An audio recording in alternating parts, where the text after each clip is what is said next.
के प्रारंभ करने के समय एक तो आप सब लोग राजभवन में आए, मैं आपका बहुत बहुत सबका स्वागत करता हूँ। विशेष करके बच्चियों का, जिनको आपने इतना बड़ा टास्क दिया है और वो इसके लिए बिल्कुल तैयार होकर के इस कार्यक्रम में आई है, तो उन बच्चों को मेरी ओर से बहुत शुभकामना, उनको बहुत धन्यवाद।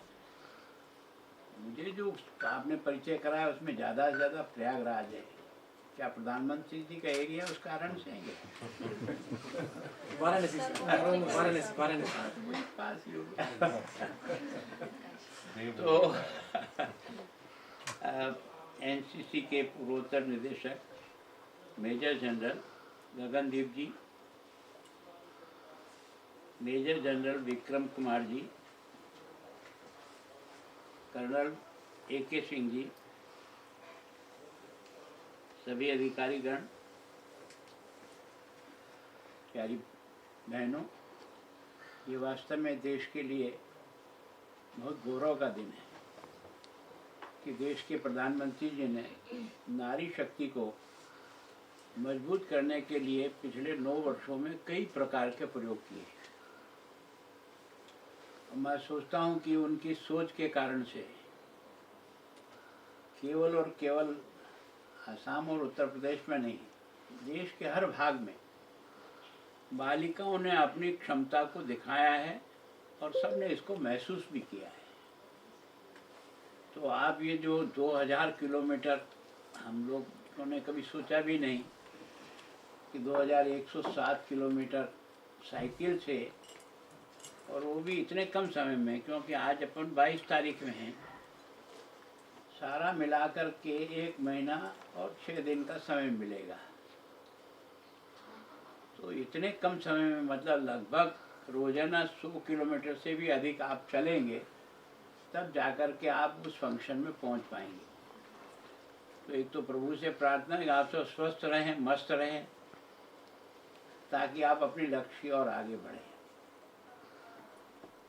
वैसे तो एनसीसी की प्रारंभ मैंने भी अपने कॉलेज जीवन में जब हुआ, 62 के युद्ध में, जब भारत की सेना को बड़ा कठोर अनुभव हुआ और उसके बाद सारे के सारे यूथ को एनसीसी अनिवार्य किया था हर कॉलेज में, और उसके कारण से एनसीसी का सर्टिफिकेट प्राप्त किए बिना डिग्री नहीं मिलती।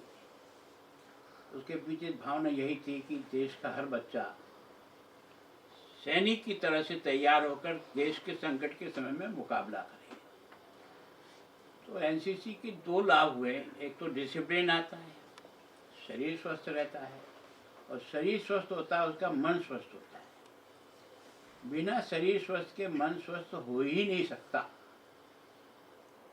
तो आपको जिन्होंने भी इसके लिए प्रिपेयर किया, यहाँ तक लाए, मैं राजभवन की तरफ से आपका बहुत स्वागत करता हूँ। और यदि संभव हुआ तो हम लोग भी आपके उस कार्यक्रम में जो 28 तारीख का होगा, वहाँ पहुँचने का प्रयास करेंगे, अगर ऐसी कोई योजना होगी तो मैं सोचता हूँ कि निश्चित रूप से आपका सबका, और आपके जो अधिकारी हैं जिन्होंने आपको तैयार करके इस रास्ते की जहाँ जहाँ भी पड़ाव है उसकी सारी व्यवस्थाएं की है। लोग आपको जिस सम्मान से देखते हैं उसके पीछे भावना एक ही है कि हमारा देश दुनिया में एक ताकतवर देश के रूप में उभर करके आए।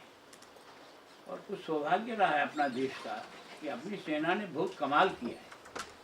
दुनिया के लोग सोच भी नहीं सकते कि भारत के सैनिक की क्या खा कर के जन्म लेते हैं, क्योंकि मैंने वो 65 का पाकिस्तान का वार देखा है जब मैं स्टूडेंट था। पाकिस्तान के पेटेंट टैंक इस तरह से आ रहे थे कि राक्षस की तरह से, उनकी चद्दर इतनी मोटी थी कि हमारा सब जितना भी गोला बारूद जाता वो फिश हो जाता। लग रहा था कि इसको रोके कैसे।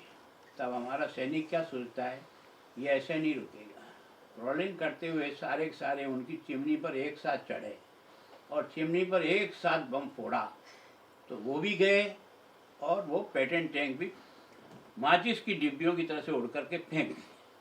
तो दुनिया ने देखा कि हिंदुस्तान का जब सैनिक लड़ता है तो अपनी जान की चिंता नहीं करता, देश के तिरंगे की चिंता करता है। और इस कारण से उसने हमारी फौज को जो सम्मान देश और दुनिया में दिलाया, वो एक नहीं ऐसी अनाहक उदाहरण है। वो तो मैं उस समय कह रहा हूँ जब 65 में हमारी ताकत बहुत सीमित थी। 62 का जंग हम बहुत बुरी तरह से पिट चुके थे, साधनों की कमियाँ थी, हमारे पास कुछ साधन नहीं थे, लेकिन हमारे हौसले बहुत बुलंद थे।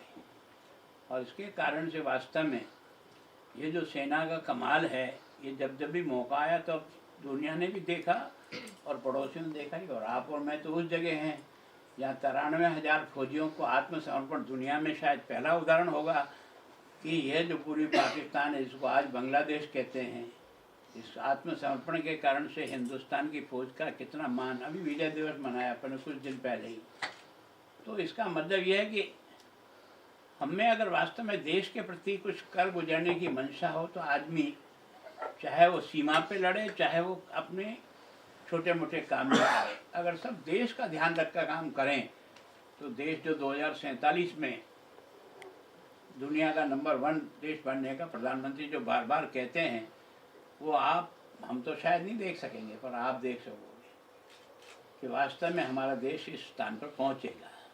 तो मेरी शुभकामना है आप सबको, खुश रहो, मस्त रहो, पढ़ाई भी अच्छे ढंग से, कारण क्या दोनों चीज़ें साथ चलेगी तब हम अपने जीवन में आगे बढ़ेंगे। तो मैं सोचता हूँ इसकी भी चिंता करें, और अपने यहाँ का ये जो बैच जा रहा है, बाकी जगह से भी आ रहे हैं, आप सबका मिलान होगा दिल्ली में, और वो भी सभी बच्चियों का, यानी एक तरह से नारी शक्ति का एक प्रदर्शन दिल्ली में सारा देश देखेगा। तो उसके लिए बहुत ही उत्साहित होकर के अपने ग्रुप का भी नाम हो, इसकी चिंता करें। एक बार आप सब अधिकारियों का, सब बच्चियों का बहुत बहुत स्वागत। Thank you sir.